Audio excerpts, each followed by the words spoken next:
पहली दफ़ा इंसान जब किसी नए शहर में जाता है तो रास्ते ढूंढने में मुश्किल आ सकती है। अब तो मोबाइल के ऊपर गूगल मैप्स है और रास्ते लोग ढूंढ लेते हैं, लेकिन पुराने ज़माने में जब नहीं होते थे तो बड़ी मुश्किल होती थी। जगह जगह रोक के गाड़ी लोग पूछते थे कि जी फ़लाँ जगह कहाँ है।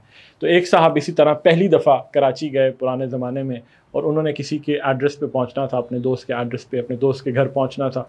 तो सारा दिन उन्हें लग गया कराची की सड़कों में घूमते हुए। उन्हें ऐसे लगा कि जैसे ये कोई मतलब ऐसी होती ना भूल भुलैया, कि उनको नज़र ही नहीं, पता ही नहीं चल रहा था। एक सड़क से निकलते थे, दूसरी में चले जाते थे, दूसरी से चलते थे, तीसरी में घुस जाते थे, और उन्हें वो एड्रेस जो वो ढूंढना चाह रहे थे नहीं मिल रहा था।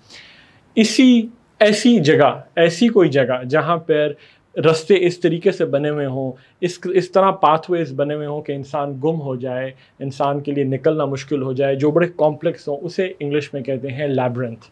तो अगर मैं उस जुमले में यूज़ करूँ, लैब्रिंथ नाउन है, सेंटेंस में यूज़ करूँ मसलन इसी एग्जांपल को, तो मैं कहूँगा कि the streets of Karachi seem like a labyrinth to him and he spent the entire day searching for the address.